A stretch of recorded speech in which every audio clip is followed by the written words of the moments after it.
ইতিমধ্যে উচ্চ মাধ্যমিকের ফলাফল ঘোষণা করলেন উচ্চ মাধ্যমিক শিক্ষা সংসদের সভাপতি চিরঞ্জীব ভট্টাচার্য। আর তিনি কিন্তু এই মুহূর্তে জানিয়েছেন ইতিমধ্যেই টপ 10-এর মধ্যে ইতিমধ্যে 58 জন স্টুডেন্ট রয়েছে, অর্থাৎ 58 জন পরীক্ষার্থী এই মুহূর্তে প্রথম 10 জনের জায়গায় স্থান অধিকার করে নিয়েছে বলা যেতে পারে। গোটা রাজ্য জুড়ে মোট 58 জনের তালিকা কিন্তু ইতিমধ্যেই প্রকাশ করা হয়েছে। তালিকায় মোট 58 জন রয়েছে। আর এই মুহূর্তে বলা যেতে পারে অভিক দাস প্রথম স্থান অধিকার করেছে উচ্চ মাধ্যমিকে। অভিক দাস আলিপুরদুয়ার থেকে, তার প্রাপ্ত নাম্বার বলা যেতে পারে 496 এবং সেখানে প্রথম স্থান অধিকার করেছে অভিক দাস আলিপুরদুয়ার থেকে। পাশাপাশি সেকেন্ড হয়েছে একক ভাবে, অর্থাৎ দ্বিতীয় হয়েছে সৌম্যদীপ সাহা, যার প্রাপ্ত নাম্বার 495। অন্যদিকে তৃতীয় স্থান অধিকার করেছে মালদা থেকে অভিষেক গুপ্ত, মালদা থেকে, যার প্রাপ্ত নাম্বার 494। অন্যদিকে চতুর্থ স্থান অধিকার করেছে দুজন, প্রকৃতি রয় তালুকদার কোচবিহার এবং স্নেহা ঘোষ হুগলি থেকে। আর ইতিমধ্যে বলে রাখি আবার আপনাদের, এই মুহূর্তে মোট 58 জনের তালিকা প্রকাশ করা হয়েছে শিক্ষা দপ্তরের তরফ থেকে, অর্থাৎ শিক্ষা সংসদ ইতিমধ্যেই কিন্তু উচ্চ মাধ্যমিক শিক্ষা সংসদ ইতিমধ্যেই 58 জন ছাত্রছাত্রীর কিন্তু তালিকা প্রকাশ করেছে, যে তালিকায় মোট টপ 10-এর মধ্যে রয়েছে সে 58 জন ছাত্রছাত্রী। আর এই মুহূর্তে বলা যেতে পারে অভিক দাস, অর্থাৎ আলিপুরদুয়ার থেকে অভিক দাস সেখানে কিন্তু প্রথম স্থান অধিকার করেছে রাজ্য উচ্চ মাধ্যমিকে। আর এই মুহূর্তে একেবারে ফলাফল ঘোষণা হলো। আর সমস্ত বিষয় নিয়ে আমরা আপডেট নেব। আমাদের প্রতিনিধি ফোন কলে জুড়ে রয়েছে অনিশা। অনিশা, বলা যেতে পারে আলিপুরদুয়ার থেকে প্রথম স্থান অধিকার করলো এবার অভিক দাস, যে কিনা আলিপুরদুয়ার থেকে প্রথম স্থান অধিকার করেছে উচ্চ মাধ্যমিকে। এই সময় বিস্তারিত কি রয়েছে এবং তাদের সাথে কি কথা বলা গিয়েছে?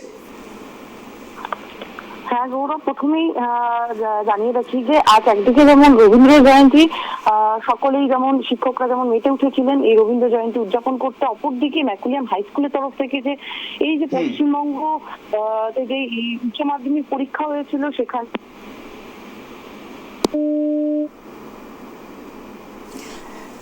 একেবারে আমরা আবার তোমার কাছে আসবো, তোমার কথা শোনা যাচ্ছে না এই মুহূর্তে। আমরা জানিয়ে রাখি আপনাদের অভিক দাস, অর্থাৎ আলিপুরদুয়ার থেকে প্রথম স্থান অধিকার করেছে অভিক দাসের ছবি দেখতে পাচ্ছেন আপনারা। তাদের ফ্যামিলি কিন্তু এই মুহূর্তে পরিবারের সাথে একদম আনন্দে উৎসবে কিন্তু মেতে উঠেছে, মিষ্টিমুখ খাইয়ে, অর্থাৎ মিষ্টিমুখ করিয়ে কিন্তু ইতিমধ্যে সেই ফলাফলের যে আনন্দ উপভোগ তারা কিন্তু করছেন এই মুহূর্তে বলা যেতে পারে।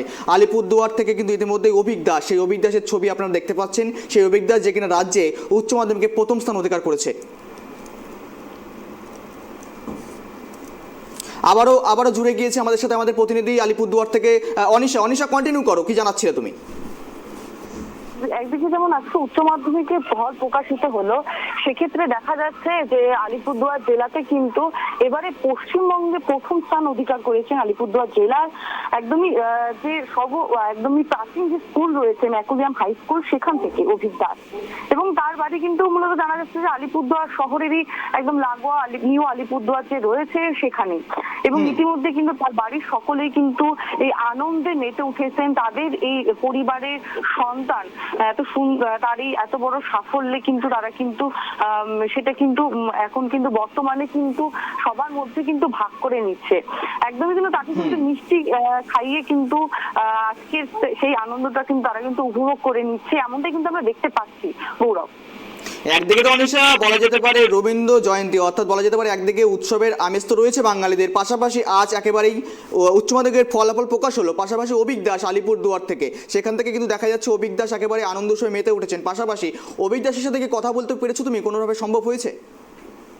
এখনো পর্যন্ত কিন্তু আমরা সেখানে গিয়েছি, তাদের কিন্তু ছবি আমরা তুলেছি, আমরা কথা বলার চেষ্টায় রয়েছে, যেহেতু সকলে আসছেন তাকে শুভেচ্ছা জানাচ্ছেন, সকলে মিষ্টি মুখ করাচ্ছে, এই চিত্র কিন্তু বর্তমানে রয়েছে সেখানে গৌরব। একেবারে সমস্ত বিষয়ে আপডেট রাখো, তোমার কাছে আবারও আসবো অনিশা, ধন্যবাদ তোমাকে।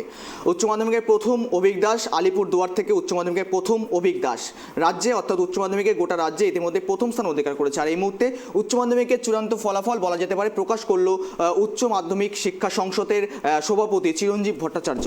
তিনি কিন্তু একেবারে 58 জনের নাম তালিকা কিন্তু ঘোষণা করেছেন, যার মধ্যে টপ 10-এর মধ্যে মোট 58 জন ছাত্রছাত্রীর নাম কিন্তু ঘোষণা করা হয়েছে। মোট প্রতিটা জেলা থেকে বলা যেতে পারে, এবারের উচ্চ মাধ্যমিকে বলা যেতে পারে প্রতিটি জেলা থেকেই কেউ না কেউ বলা যেতে পারে কিন্তু স্থান অধিকার করেছে, এমনটাই জানা যাচ্ছে।